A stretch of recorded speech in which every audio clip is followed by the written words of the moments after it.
I was in a call with Mr. Fire while playing Rec Room. I was trying to grind for money for this house I really wanted. That was all I wanted to do. But Fire, he had different plans. He starts talking about my friend Maddox. Now, I don't know what was going in my mind to tell him this, but I shared a strange dream I had that Maddox was in. In my dream, Maddox asked me to be his girlfriend, and I said yes. This is a dream, just a dream. There was nothing more going on to this, but Fire, he didn't take it as a dream like any sane person would. To him, it might as well have been a flat-out confession. Even though Maddox is still in elementary school, Fire kept accusing me of liking him. He told me that everyone knew I was in love with Maddox and I just needed to admit it. But, no, I don't. There is no way I'm going to be in love with a man who I, 1, don't know in real life, and 2, even if I did, he is still an infant. And for some context, Mr. Fire never liked Maddox. At every single chance he got, he would call him a creep, and I kind of had enough. I was tired of the constant nagging, and this was the point. This was the point that I unfriended Fire. Later that night, 12 p.m., I told the group chat about the experience, and I said that by the time I finished writing the message, I would unfriend Fire. A day passes, I awaited the reaction from Fire, and he is mad. Fire sent me many messages, which I'll read out loud right here. Fire, I'm unfriending you. Why? When did I ask? Genuinely, when did I ask? I climbed a skyscraper to see who asked. I've been thinking about it for a while. I'm just tired of you. I thought you deserved to know instead of me just doing it and you never knowing what went wrong or anything. The reason why is many things over our friendship, but my breaking point was you accusing me of having a crush on Maddox. And don't forget how you were borderline harassing me when I wouldn't confirm it. Just remember I said that was the breaking point, not the entire reason. The entire reason was built up through many things you did. I also don't want you to be mad or anything. Just try to take it well or something. I don't know. Cool, don't care, dumb A-word. Yeah, expose what I said to your best friends. I don't care. Expose me to YouTube. I don't care. Control me like a puppet, like you did to the other people you did random drama on. By the way, you're next. I never controlled anyone like a puppet. And TF, you mean you're next. Is that a threat? And at this part, you can see the most best grammar in the entire universe. He should win an Oscar for just how good, win an award for just how good, amazing this grammar is. TF, I mean next vid with my friends like Smoke and Ken, least that group aren't falling apart. You're the reason this group is falling apart. So it kind of contradicts each other in the same sentence. This group isn't falling apart. You're the reason this group is falling apart. Anyway, that was kind of the end for day 1, so next day. I'm playing Rec Room. I'm just sitting down in my bed talking to my friend, and that's when I get a message from this guy named Jim. From the previous messages of Jim, I could just tell that it was Fire with a different name. Jim tells me that he is Fire's brother, and then Jim proceeds to call him a slur, and Jim told me that he killed him. Jim says that he hanged Fire, cut his throat with a knife. The second I heard hanging, I started to die laughing. My friend told me that he wished he did it for real, no faking this time. There are many things that helped me prove it, like the fact I joined a call with when I was joining a call with my friend, I accidentally joined an old group chat with me and Fire and other friends, and Fire was talking to Ken like normal. Yeah, but that doesn't matter. Anyway, the best evidence I could give you is him admitting it himself literally the next day. Anyway, before I do that, I'm gonna play Fire's definitely real brother. I'm gonna play Jim's voice messages right here. I'm glad I hung the Fire. He choked to death, and then I got a gun and then I shot him to death. I cut his head open. It was a fun time, actually. Really fun time. This is why nobody loves Fire, bro. Our parents only cared for him, not me. Anyway, he tells me he's sorry for doing what he did. He said he was just a wee bit angry. He proceeded to call himself an a-hole. and said it was fine if I wasn't his friend again. He said it's good if I don't forgive him. And then literally the next text message, he says, if you're seeing this, please forgive me. And do you want to just simply know how I responded? Send me a voice message of you crying and I will forgive you. I will even be your friend again. I never had any real intention. I just wanted to see how desperate he would be.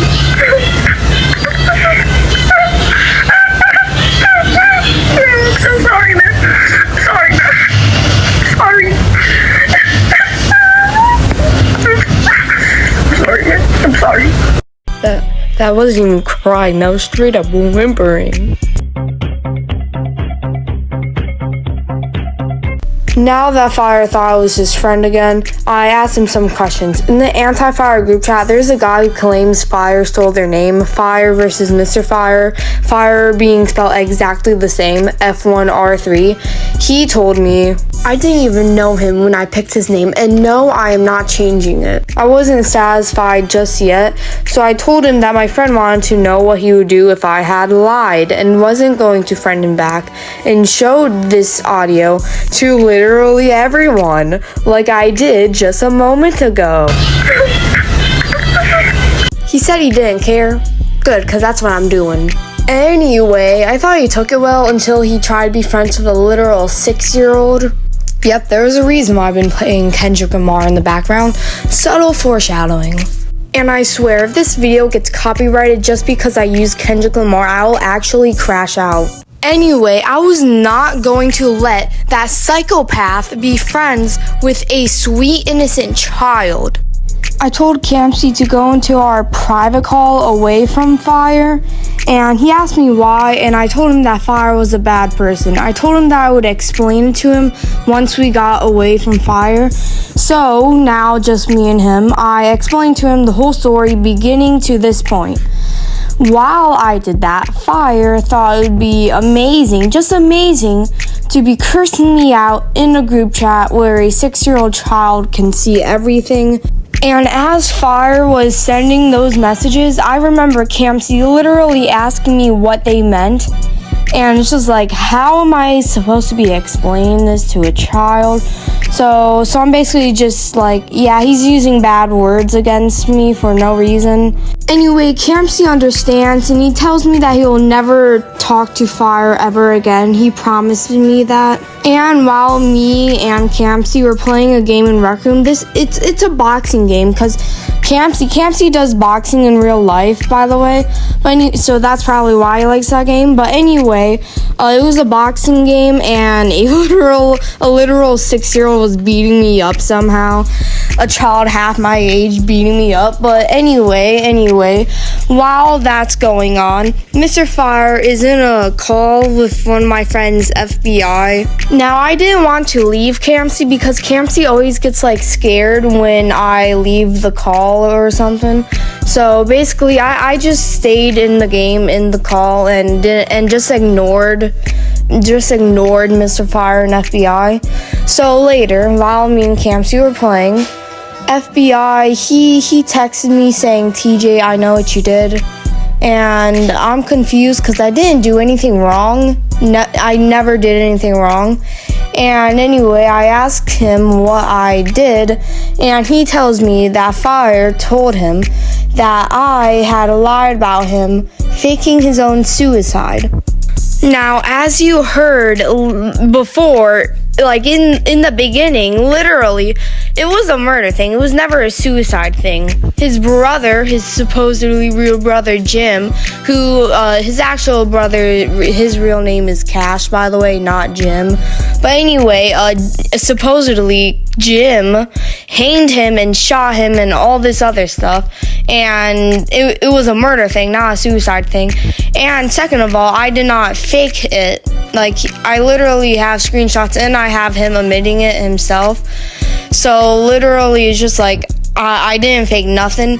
And anyway, I told him that I didn't fake nothing, that Fire was lying, and I convinced him to join the call with us so I could explain to him the whole story. So I explained to him the whole story, and he explained to me his side of the story. So basically, he was just in a call with Mr. Fire. They were playing, and they're just being all normal, until they go into monkey blocks, and that's when Fire tells him that I lied about him faking his own suicide. That's when Fire just trauma dumps everything. Trauma dumps the lies, but still. Anyway, FBI tells me that he believes me. Well, that is not it. That's not it with the whole Fire story. So before I explain the next part, I kind of have to give background detail. So I have this friend who is a girl, and her name is CRX on YouTube. She has way more subscribers than me, cause why not? And basically, she's 10 years old. That is important for later. She's a 10-year-old girl. She's a child. She's a literal child. And anyway. There's this man on YouTube who is making videos about this 10-year-old child. And let's just say they weren't the best videos that an older guy could be making about a 10-year-old child. And he's a pedophile. That's what I'm getting at. So anyway, I called him out for being a pedophile, and reasonably, I was mad at him, and I wanted revenge. Anyway, I ended up striking down his channel, so you can no longer visit him anymore. But that's not really important for now. What's important is the fact that Mr. Fire defended the pedophile. The same pedophile who threatened to hack a 10-year-old girl because she wouldn't date him. He threatened to hack my friend, and he threatened to do multiple bad things to my friend just because she wouldn't date him. She wouldn't date an older guy, as she is 10 years old, an elementary schooler. And Fire literally said that this man was not a pedophile. He defended this man. He said that he wasn't a pedophile, and then accused me of being the pedophile. Literally accused me of being the pedophile. What have I ever done? I'm literally, when he accused me of being a pedophile, there is no evidence whatsoever. Literally, no evidence at all. And he's literally defending a pedophile. Now, after this discovery that Fire supports a pedophile and laughed at a 10-year-old girl who was being threatened by a pedophile and just laughed in her face and defended the pedophile's action and defended pedophilia. Because of that discovery, because of that fun discovery, him being friends with a 6-year-old, as I explained earlier, him trying to be friends with a 6-year-old and cussing me out because I wouldn't let him, that got 10 more times scarier. That is mortifying, that he's going to be out here trying to be friends with little kids as he is out here supporting pedophilia and supporting a man who is sexually harassing an elementary schooler. And it's just Campsy's not even out of kindergarten yet. I need you to understand that. Even though he's 6, that's, first grade thing. He's in kindergarten still. It's his first year of school. He just started school, I'm not gonna have a person who doesn't even know what 3 times 3 is go in be friends with a man who supports freaking pedophilia. And Fire literally, he got mad at me because I wouldn't let him be friends with a child, and it's just I called him a pedophile because he supports pedophilia. He supports a man who did pedophilia. He supports a man who's sexually harassing a 10-year-old. He laughed at a 10-year-old who is being sexually harassed by an older man. He supported him trying to hack this girl and threatening this girl, and at the same time trying to be friends with a 6-year-old child, and at the same time falsely accusing me of being the pedophile with no proof whatsoever, nothing, and just like, and just, he's a pedophile. That's what I called him. That's why I called him. Because, I mean, how are you going to say that this man is innocent while he's literally threatening this young girl? Anyway, as you can tell, I am kind of angry at him for this. And anyway, he's just a bad person for this. Now, I remember trying to tell Campsy about this. Like, I told Campsy that there was a group of people who harmed kids just like him, and I told Campsy that Fire supported this group, and that was my child-friendly way of explaining what a pedophile was. And you want to know something that just breaks my heart? The way Campsy responded, his voice sounded broken, and he was just like, he was so sad. In the most saddest voice ever, he asked me, why would anyone do that? And I told him that there are some bad people in this world, and that Fire was one of them. And yeah, it's just like, I expressed to him my concerns of what could have happened if Fire had became his friend. As this whole thing is going down, I just couldn't stop thinking about it. This man trying to be friends with a 6-year-old, and it's just like, it couldn't get out my mind. He tried to be friends with a child and got mad at me, and I wondered all the different possibilities of what could have happened if they did become friends. And it just scared me. It scared me because Campsy, he's just a kid, and he doesn't deserve any of this. And he's just like, he is so sweet and innocent, and he doesn't need this awful, disgusting man in his life. And it horrified me. It horrified me thinking of the things that could have happened. Like, I just thought about every possibility in the book. It couldn't get out my mind. I was terrified.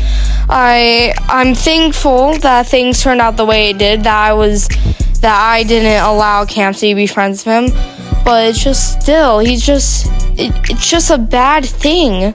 Anyway, there's more to the story from here, but that's where I'm gonna leave it off because this video is already like 17 minutes long.